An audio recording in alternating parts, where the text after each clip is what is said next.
Bharat aluminium company limited में हैजाब कार्यशाला आयोजित हुई।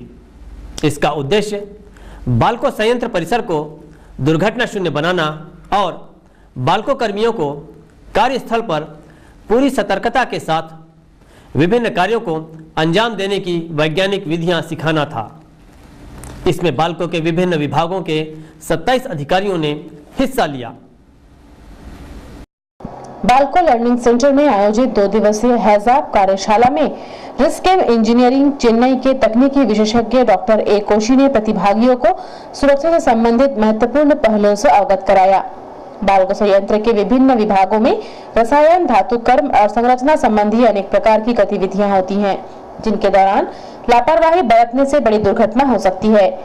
कार्यशाला में प्रतिभागियों को संभावित खतरों व दुर्घटनाओं से बचने की व्यवस्थित कार्य पद्धति सिखाई गई।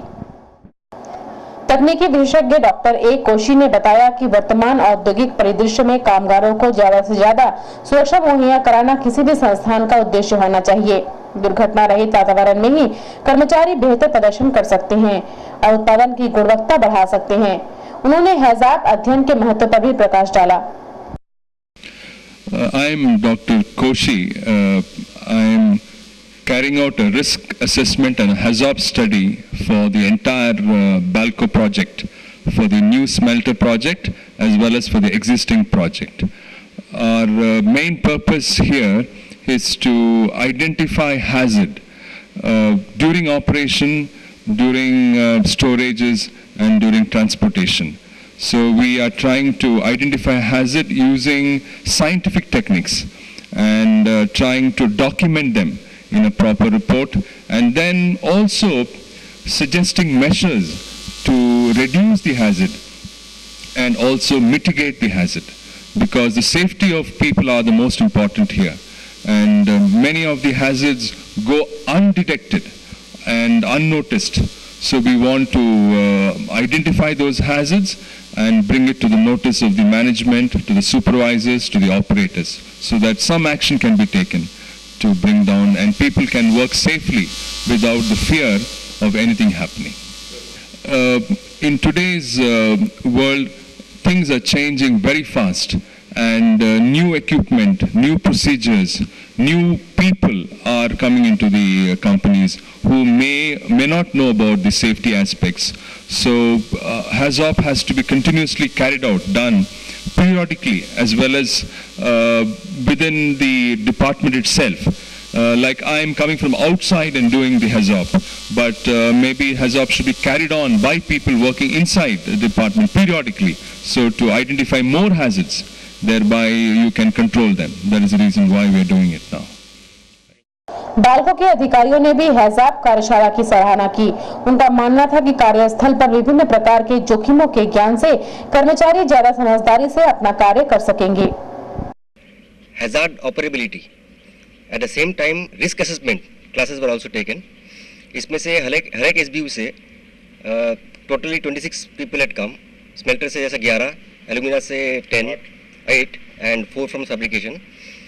तो ये क्लास में ये सिखाया गया कि हैज़ॉप एनालिसिस करके, हैज़ॉप स्टडी करके और एनालिसिस करके, हैज़ान जो एनालिसिस, हैज़ॉप एनालिसिस है, ये करके हम लोग और सेफ प्रैक्टिसेस अपना सकते हैं for safe working, much more safer working bye identifying all the hidden hazards also, जो कि डायरेक्टली जिसमें एक्सीडेंट नहीं हुआ है, बट आइडेंटिफाइंग दी हैज़ार्ड्स।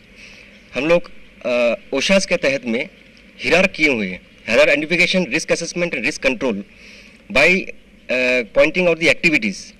अब हैज़ॉप जो है और डिटेल में जाके ईच एक्टिविटी को ब्रेकअप करते हुए, उसका सब एक्टिविटीज़ को पकड़ते हुए डिटेल्ड वे में कैसे एक्सीडेंट, ज़ीरो एक्सीडेंट में काम कर पाए एंड विद लीस्ट एक्सपेंडिचर, जिसमें ज़्यादा एक्सपेंस की ज़रूरत नहीं पड़ेगा।